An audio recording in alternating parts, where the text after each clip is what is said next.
Assalamualaikum warahmatullahi wabarakatuh. Waalaikumsalam warahmatullahi wabarakatuh. Apa kabar semuanya? Baik. Sehat? Ada yang sakit? Ada jawabannya? Kalau gitu ibu absen dulu ya. Siapa yang gak hadir hari ini? Bagus. Hari ini kita akan belajar tentang text pen. Tapi sebelum itu, ibu kasih pilihan mau ice breaking dulu atau langsung belajar? Oke. Ikuti clue ibu ya. Kalau clue-nya adalah kalian adalah Budi. Paham? Nah, kalau gitu ikuti clue-nya. Budi berdiri. Budi hormat. Budi tegak. Budi berjalan ke samping kanan. Budi berjalan ke samping kiri. Duduk.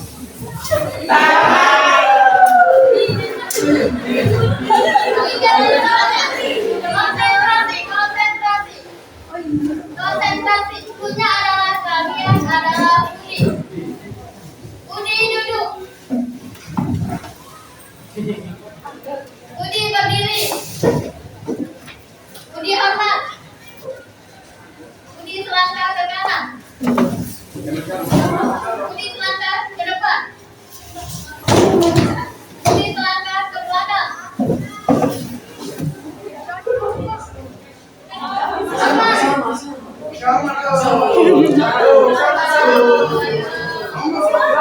Budi tegak.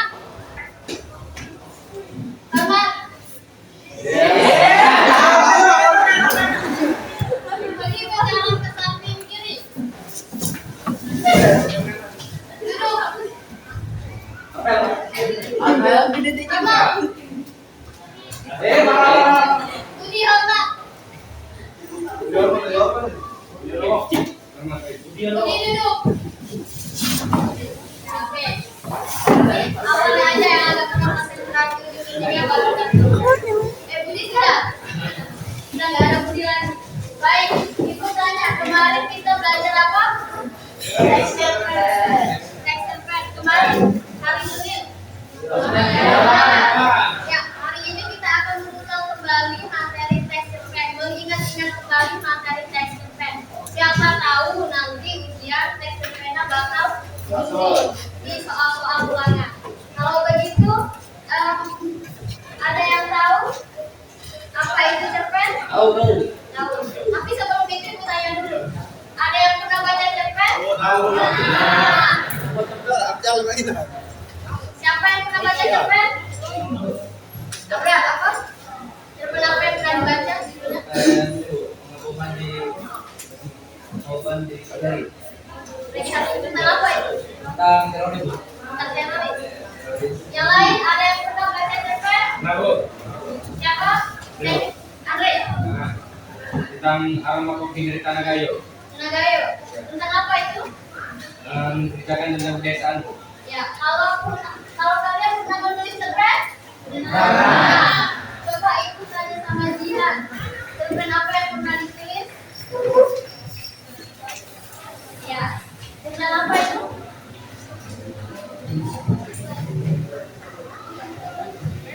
Ya. Yang lain? Yang lain? Coba Marvel.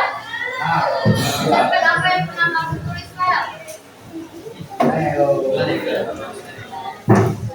Anak air. Tentang apa itu? Temanya apa? Yang lain ada? Demi. Cerpen apa yang pernah kamu tulis? Ya apa? Tentang apa? Cerpen itu. Untuk Jihan kan ya? Ya, baik. Kita langsung masuk ke dalam materi teks cerpen. Sebelumnya ada yang tahu apa itu teks cerpen? Coba siapa yang tahu? Yang di samping Abra.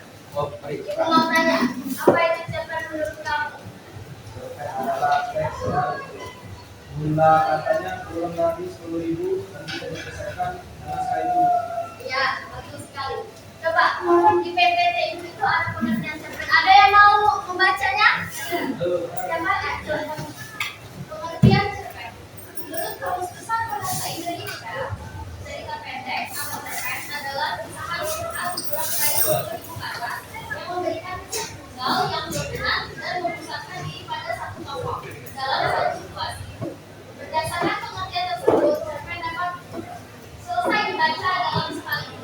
Ya, bagus sekali. Jadi, cerpen adalah salah satu karya sastra. Nah, berbentuk apa? Berbentuk prosa. Apa itu prosa? Ya, katanya berbentuk prosa. Kita tahu prosa itu apa?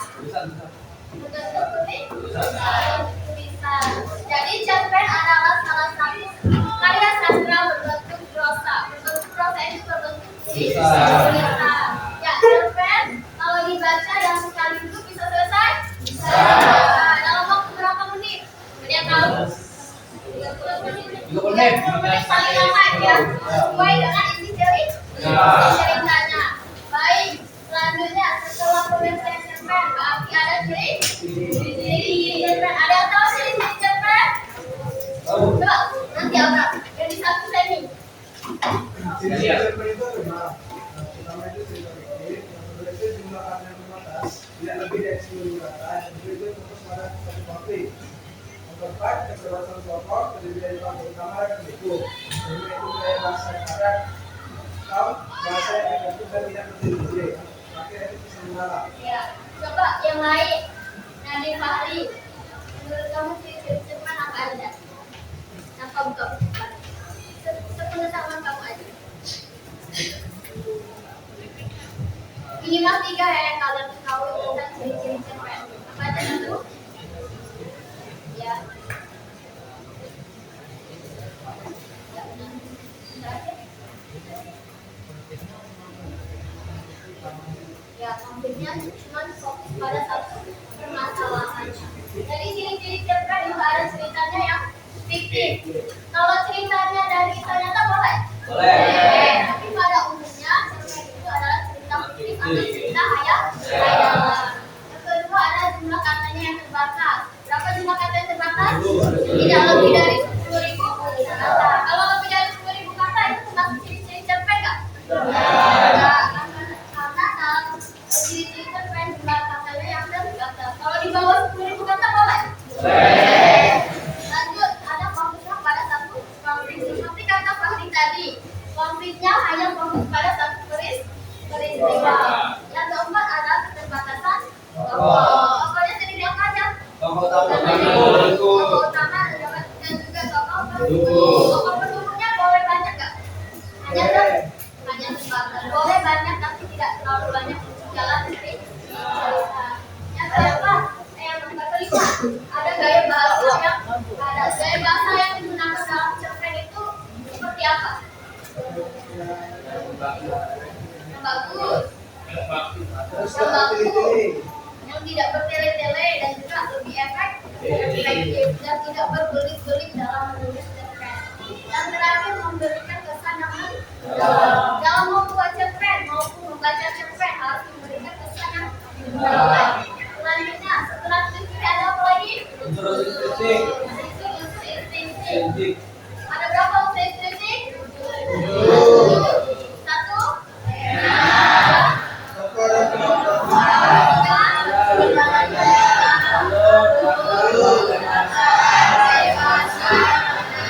Oke, kita satu-satu dulu. Tema itu terdiri dari coba tema utama menurut Abra.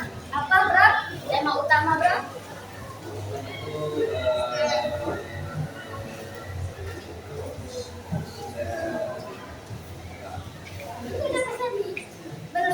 Fokusnya ada pada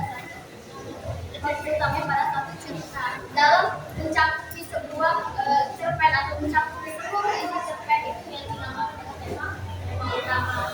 Biasanya berisi pesan tambahan. Kalau tema tambahan itu tema yang selingan aja. Kalau misalnya kita mau membuat cerita cerita pendek juga, tapi dalam cerita pendek yang sebelumnya itu boleh. Boleh sekali dalam tema tambahan. Selanjutnya ada tokoh dan kalau tokoh itu apa?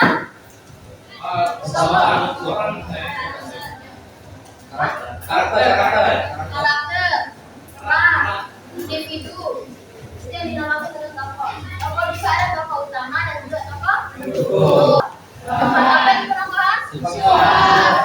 Warna itu yang dimiliki oleh para tokoh. Apa saja sifatnya? Protagonis, coba ibu tanya sama Yoseka. Apa Yoseka kalau protagonis sifatnya? Tahu kamu aja nggak apa-apa, nggak usah satu kali kamu ajar.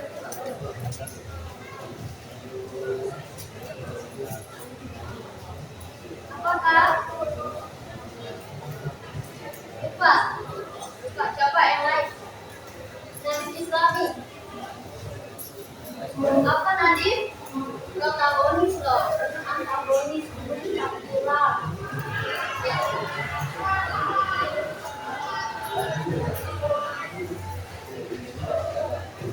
Coba yang lain. Ya, yang satu apa pertanyaan?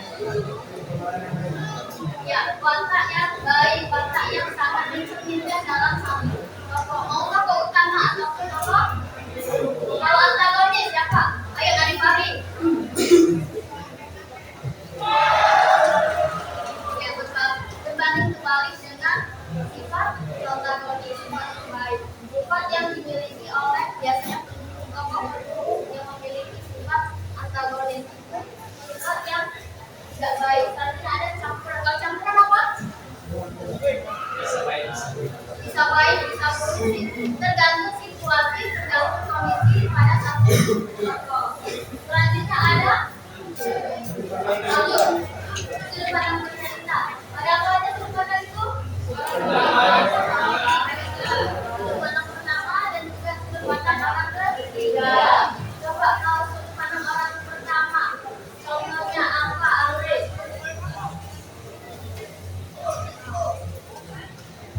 Contohnya aja.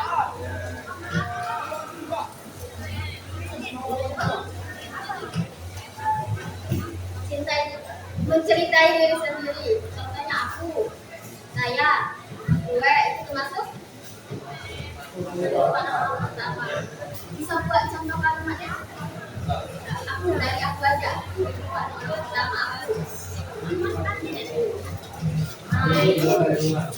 Kalau sudut pandang orang ketiga, siapa yang tahu?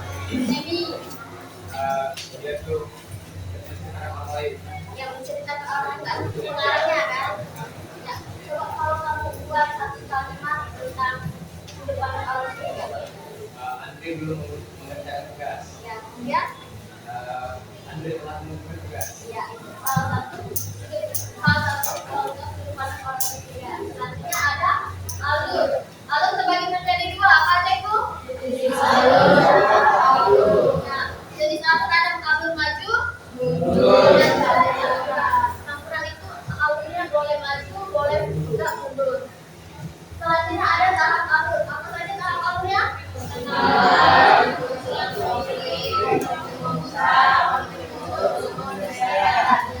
Selanjutnya ada latar.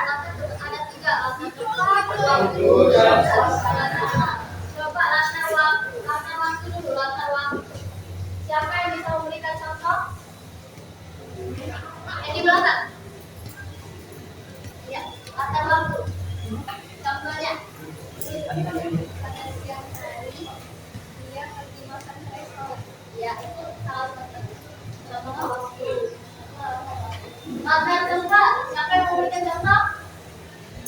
Nanti saya terus. Siapa? Marvel. Latar tempat, Pel. Contohnya satu aja.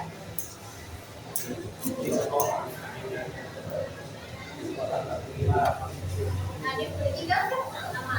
Apanya yang latar waktu? Apa yang latar tempat? Namanya, ya benar. Selanjutnya ada latar suasana.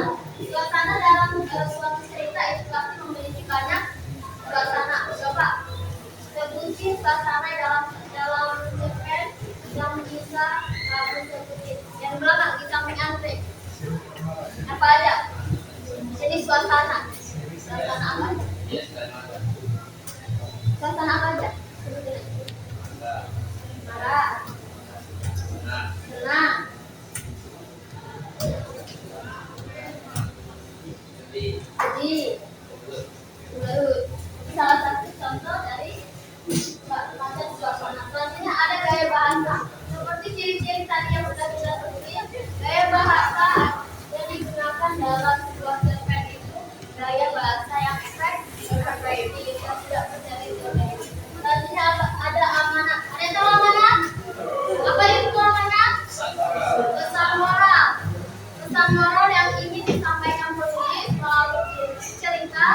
kepada siapa? Kepada. Ada dua amanat, ada dua pesan moral. Yang pertama anak tersurat dan tersirat. Kalau tersurat apa, Bram? Surat berarti ini tulis bisa dibaca oleh pembaca. Secara langsung dulu. Secara langsung. Kalau tersirat secara tidak langsung berarti pembacanya menerka-nerka. Ya, menerka-nerka apa aja pesan yang ada di dalam cerpen itu. Tapi kalau tersirat berarti penulisnya juga menyampaikannya di dalam cerpen itu. Selanjutnya ada unsur ekstrinsik. Ada tahu ekstrinsik itu apa? Ada yang tahu? Unsur ekstrinsik itu adalah nilai-nilai yang terkandung dalam cerpen. Apa saja unsurnya tuh? Ada 5 kan? Coba bacakan untuk pengertian nilai. Siapa yang mau bacakan? Gibran, bacakan. Menurut Kawasan Indonesia, nilai adalah suatu hal atau hal-hal yang penting atau berguna bagi perusahaan atau suatu yang menyempurnakan maksud sesuai dengan tugasnya. Nilai adalah suatu standar baik berguna suatu tindakan bagi orang lain maupun diri sendiri. Seperti tindakan membantu orang lain dianggap mempunyai nilai kebaikan, sedangkan berbohong mempunyai nilai keburukan. Ya, nilai adalah suatu sifat yang dimiliki suatu individu. Ada sifat yang baik dan juga ada sifat yang buruk. Lanjut. Dalam buku ekstrinsik terdapat pula nilai-nilai. Apa saja nilainya? Pertama nilai coba yang coba bacakan di sebelah Amira, mana Amira? Amira, coba bacakan nilai moral. Nilai moral adalah nilai yang nilai moral yang ada di juga nilai etika. Contohnya, ada manusia yang jujur, rendah hati, memiliki integritas dan memiliki kepedulian kepada sesama. Ya, nilai moral adalah nilai sikap yang dimiliki suatu individu atau suatu manusia. Ada sifatnya baik, ada sifatnya buruk. Tapi yang pasti di dalam nilai moral itu ada nilai apa? Kejujuran. Nah, terus apa lagi nilainya? Rendah hati. Terus apa lagi? Berintegritas. Selanjutnya nilai sosial. Coba Anissa Azhar mana?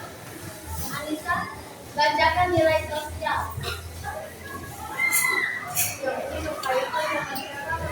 Menjalin hubungan dengan manusia lain dalam suatu masyarakat. Berarti dalam masyarakat tersebut juga ada mengumpulkan nilai-nilai kebaikan manusia dan juga saling menolong. Serta ada gimana bagi dalam Ya, nilai sosial adalah nilai yang berkaitan dengan hubungan manusia dengan manusia yang lain. Contohnya apa saja itu? Ayo, apa saja contoh nilai sosial? Lalu menolong, lalu ya, lalu ada lagi? Ya, menyelesaikan konflik antar sesama. Selanjutnya ada nilai yang lagi setelah nilai sosial? Nilai budaya. Coba bacakan. Balkis. Ada Balkis? Bacakan Balkis. Nilai budaya ini berkaitan dengan kebiasaan atau tradisi yang berlangsung di suatu masyarakat yang mungkin tidak berlaku di masyarakat lain. Budaya tersebut melihat masyarakat yang ada di dalamnya dan seharusnya dihormati oleh masyarakat yang tidak ada dalam lingkaran budaya tersebut. Contoh nilai budaya seperti suku Baduy yang sangat memegang teguh ajaran pada sukunya, seperti menggunakan pakaian hitam atau putih. Ya, selanjutnya ada nilai politik. Aura, mana Aura? Bacakan Aura. Nilai politik. Nilai politik yang berkaitan dengan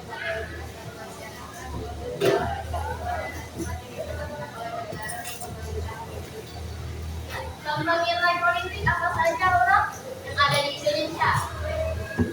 Kita memiliki nilai politik di Indonesia itu salah satunya Pancasila. Di dalam Pancasila itu ada nilai-nilai apa saja itu? Ketuhanan. Terus? Coba. Monika? Ketuhanan sudah dikasih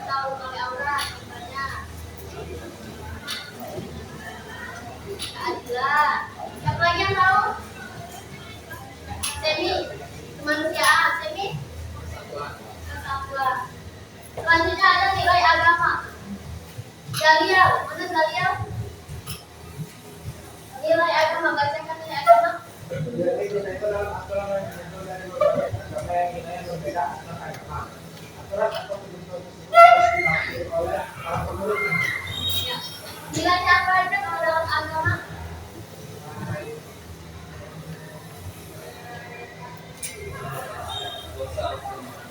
Menjalankan ibadah seperti sholat, puasa, dan ibadah zakat. Ya, benar. Salah satunya adalah toleransi antar Agama. agama. Baik, sampai sini. Bapak Pendidikan Indonesia. Sebutan yang akan terus dilekatkan kepada seorang pendidik bersahaja yang rela melepas jubah kebangsawanannya agar bisa berbaur dan merakyat. Tapi jarang kita tahu, sebelum menggagas filosofi pendidikan kita, beliau memulai langkahnya sebagai seorang aktivis, pejuang, dan wartawan cerdas dan tajam dalam mengkritik penjajahan. Dialah Ki Hajar Dewantara. Terakhir di keluarga bangsawan dengan nama Raden Mas Suwardi Suryaningrat, ia lahir dengan tubuh yang sedikit berbeda. Sampai-sampai sang ayah memberikan nama pena yang lucu buatnya. Namun menurut sahabat sang ayah, bentuk fisik inilah yang menandakan sang bayi yang akan berpengaruh besar nantinya. Sebagai seorang bangsawan muda, Suwardi kecil memiliki hak istimewa yang tidak dimiliki anak lainnya. Lalu di masa remaja, beliau pun mendapatkan kesempatan untuk bersekolah dokter di Batavia secara cuma-cuma. Namun dikarenakan tubuh yang sakit-sakitan, beliau harus tidak naik kelas dan dicabut beasiswanya. Walaupun pencabutan ini juga dicurigai karena ada motif politis di baliknya. Tapi gagal menjadi dokter tidak lantas membuatnya hilang arah. Malah ia menemukan kekuatan baru dengan bersenjata, kertas, dan pena. Tulisan-tulisan Suwardi menarik perhatian dua pemuda lainnya yang juga tengah membangun pergerakan, Dr. Cipto dan Douwe Dekker. Ketiga orang inilah yang kemudian bahu-membahu menyebarkan ide Indonesia Merdeka lewat partai politik pertama di Nusantara.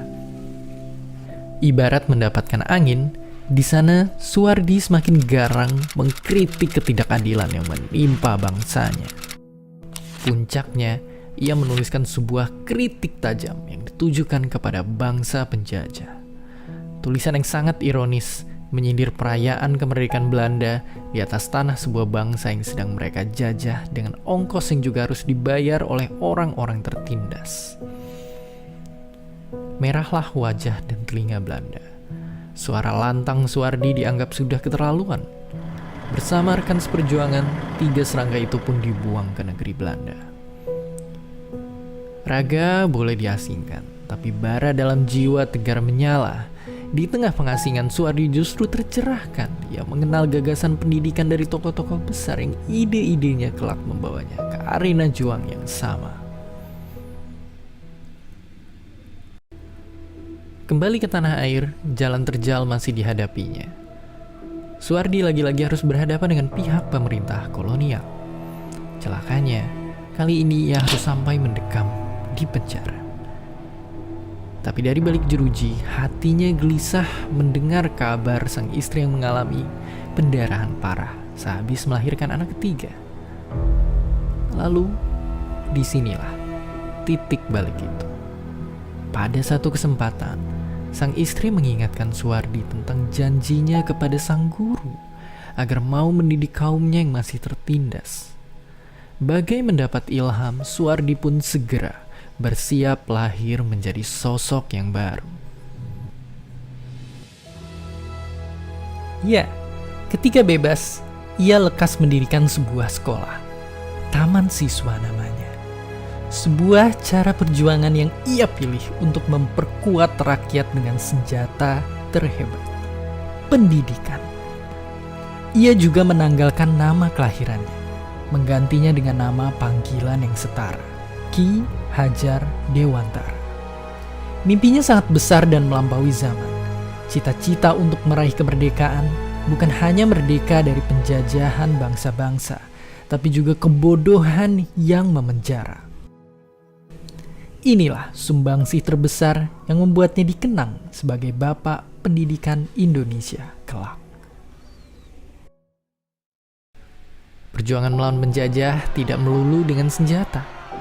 Kisah dari seorang dokter rakyat membela kaumnya dengan cuma-cuma, juru ketik yang rajin mengkritik, ataupun seorang pendidik yang rela turun dan meninggalkan zona nyaman, menyadarkan kita kalau perjuangan itu adalah tentang memiliki ide dan mimpi yang besar. Butuh 3 dekade bagi 3 serangkai sampai cita-cita kemerdekaan dinikmati oleh kita semua hingga hari ini.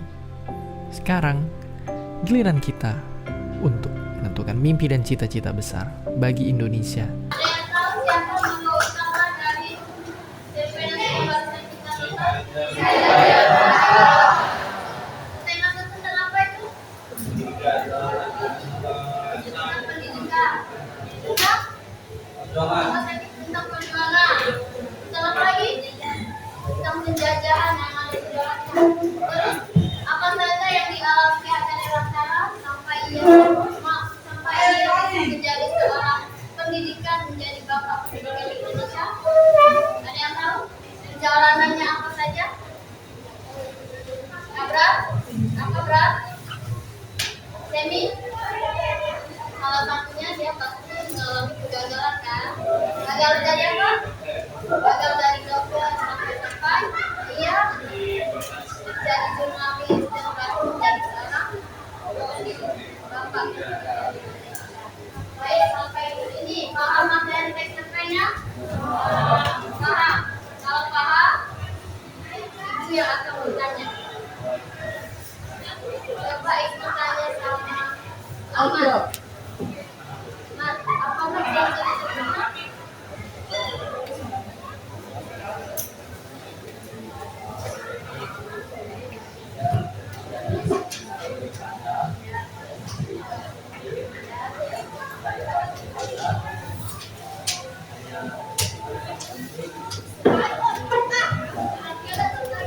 Ya aku lalu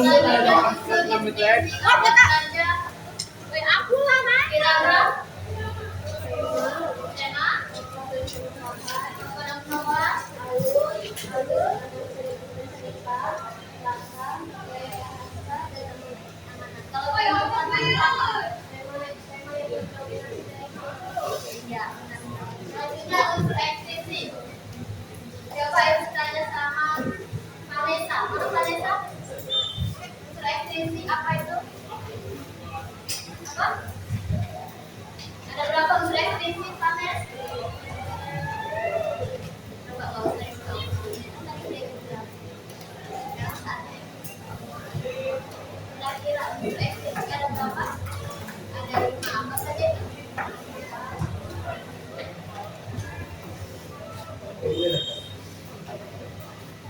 Baik. Coba ulang lagi. Pertama.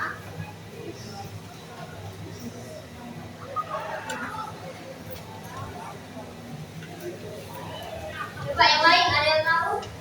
Ikut tanya sama Fatia. Mana Fatia? Fatia, nilai ekstensi ada berapa Fatia? Ada 5 apa saja?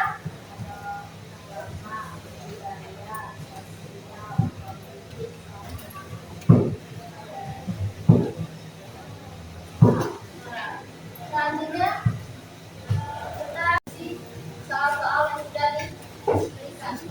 Apa jawabannya?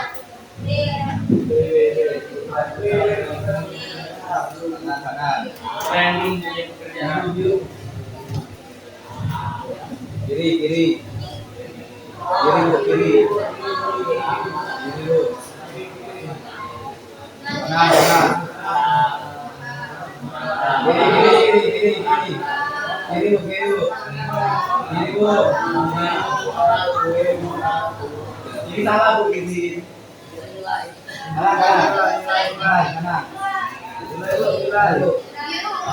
Tunggu. Tunggu. Dibaca 11. Baik, sampai sini pelajarannya. Ada yang sampai sini pembelajaran kita, ada yang mau menyimpulkan?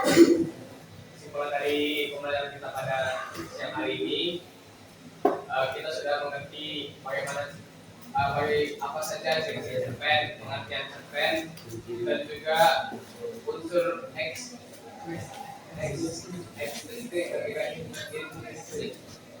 dan juga kita tahu bagaimana cara mengetahui mana cerpen yang